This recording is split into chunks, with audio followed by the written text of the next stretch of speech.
In this video, we'll be making a 2-part mould of our goblin troll hat. So, stay tuned and let's go. Baseboard, a generic bit of ply. You may have seen it in other videos. Famous.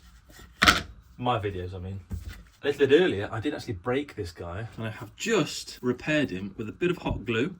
So I've glued the hat bit back on. That shouldn't matter too much. It might show up in the casting, but again, shouldn't be a problem because I'm going to use some 3D fabric paint a bit later on the soft PU foam hat. So we have, the glue gun is heating up nicely. I've got some generic cardboard that I will just rip open.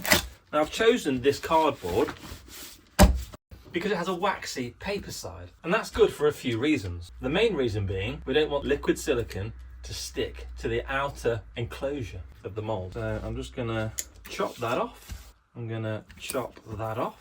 Do you want that? Get rid of that. Get rid of that. So there's 2 bits.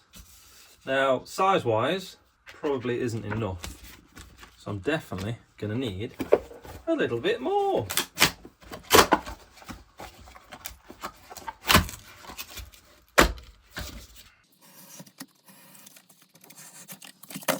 Lovely jubbly. So that's 3 bits to keep. And that's that.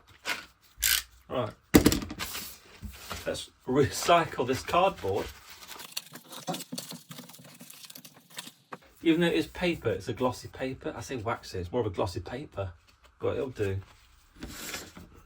Get me a ruler.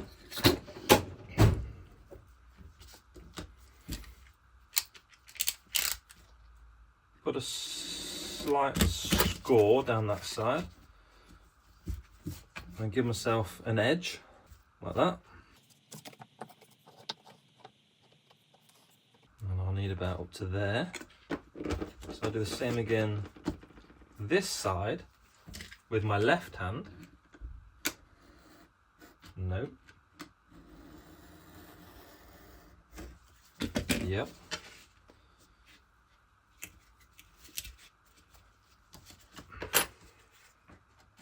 So there's one side.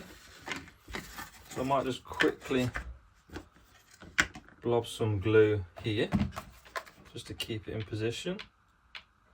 So there's a wood weld, another weld. I do appreciate that you cannot see this. So I've just put 2 little tacks there in the hope just to roughly hold it in position. And it'll be going off any minute now, or not. So that's that bit. So I might do the same again.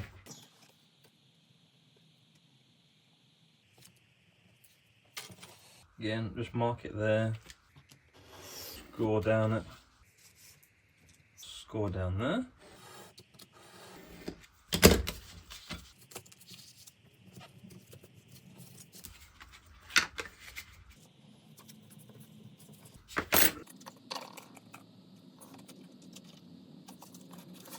So size-wise, I know it's tricky to see, but I think I need to keep that about there.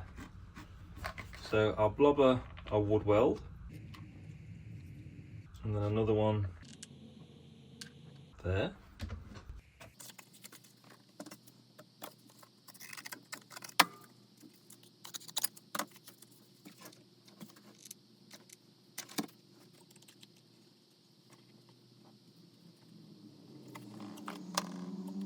So I'm trying my best to be as neat as possible. Looks pretty good. And then this side the same. Doing my best just to make sure it's all sealed all round. I think moving forward, if I do any more casting or mould making, I'm going to be most likely 3D printing the enclosure. Gives me quite a few opportunities to put in location point, consider how it's clamped together, and sprue, pouring point, vent holes. If that's something you're interested in seeing, drop a comment below and I'll pick it up and I may do a video about it. Do you know what? If there's one comment below, I'll do a video about it. Deal. So there's the enclosure. It is quite tall, but it's plenty of room here on top. I've got some snot. So now what I need to do is is it a bit too tall maybe? No, it's not. So now what I need to do is weld all around.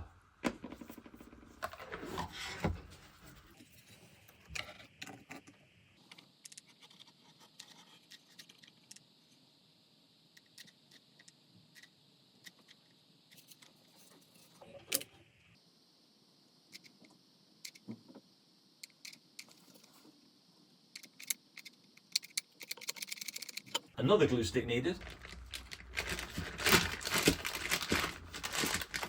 We have our little enclosure, so it's time to put the hat in there. Now earlier I did heat my clay up ever so slightly, just to make it a bit more malleable. It's not too bad. We have some warm oil-based clay, got there in the end. Nice and warm, nice and soft. So what I'm going to do with it is give it a bit of a stand, because we're going to make sure that we understand how it's going to be poured and where we want the split line to be in the mould. So if I just push this onto the back, and we'll say that it's going to sit flat in the mould like that, and I'll put some more on the back, and now I can sit this inside the mould. You know what, I think this mould is a bit too high. I'll have to chop it down. So there's the top. What's that, about 1, 2, 3, 4, 40 mil from the top. So if I go 30 mil from the top, so we'll get this out, 30 mil from the top, that puts me there.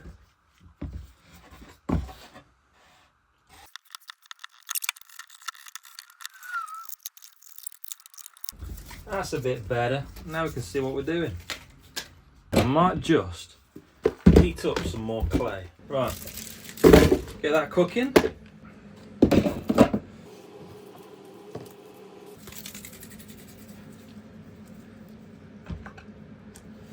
So all I'm doing here is just forcing the clay into the corner, just to make one side of the mould, like we did on the previous mould.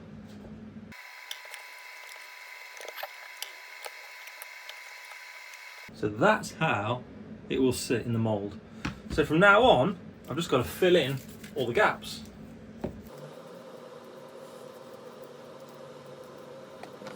I have got some tools to help me squidge the plasticine down.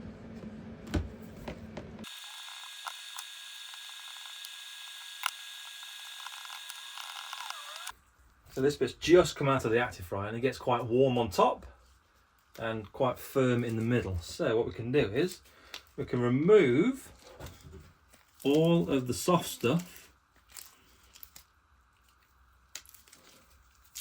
start using the soft stuff, and then put the firmer stuff back into the oven, just flattening it out just so it cooks a bit quicker.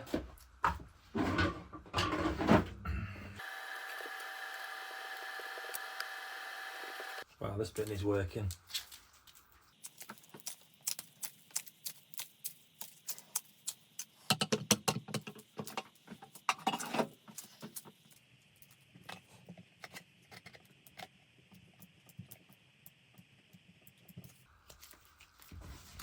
Now this part of the hat is going to be quite tricky because of the ear holes there. So what I'm going to do is fill this pocket up beyond the ear holes, just so that I'm just casting the ear holes on one side of the halves. So I'm working relatively quickly because it's quite cold in my garage. So I'm nearly done. So it's nearly buried. I think another layer in the middle. I'm very nearly there. I just need to kind of smooth off the smoothing device. Just trying to get in there, which is quite a tricky place to go. So use the warm bit, chuck it in, and then very gently just try and push it through. So there we have it, nicely coated.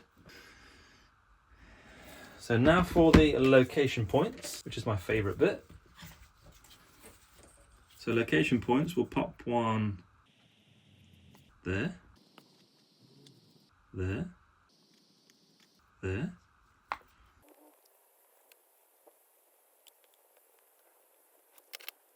And there's no harm in putting more.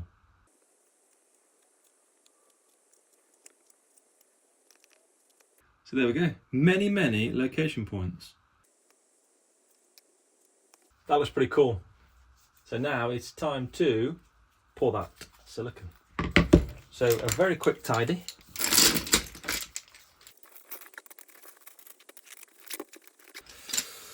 Right, so that's that. We can get rid of all the tools now. Don't need any more clay. Time to mix the silicone. Now this is always interesting because I never ever calculate my silicone. Got a hole in my glove. Change that glove.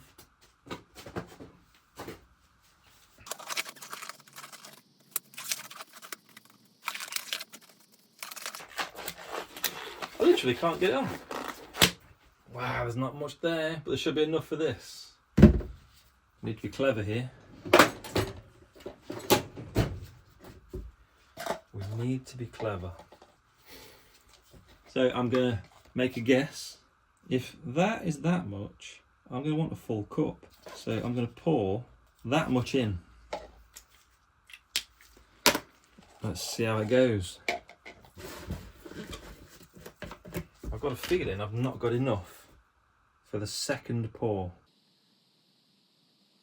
Yeah, there we go.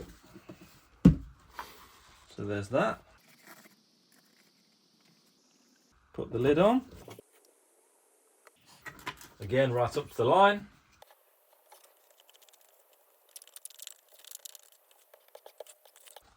Well, I'll leave that cup there just in case this doesn't go very far. So then, of course, it's time to mix.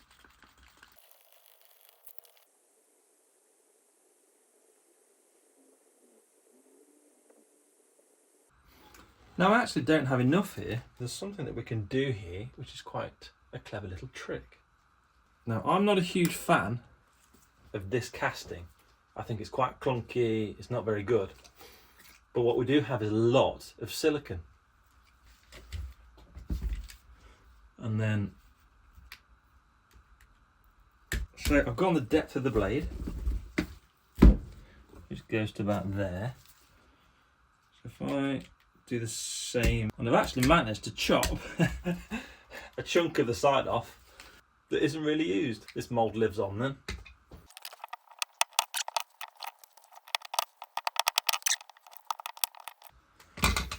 We know the silicone sticks to itself, so we can use recycled chunks. So we'll just blob these in.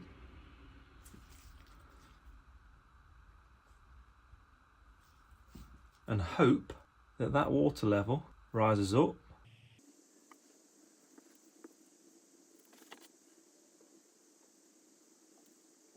If you notice, the water level is rising quite nicely. So I've just got to put some more smaller bits in.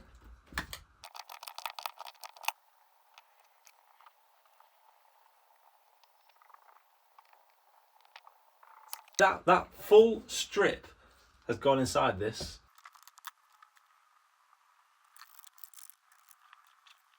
We don't appear to be leaking, which is great. I'm not going to touch this now. So we'll leave this liquid silicone rubber to go off for about 3 to 5 hours. Now that'll take me into the following day. As always, like and subscribe, and I'll see you in the next one. Goodbye.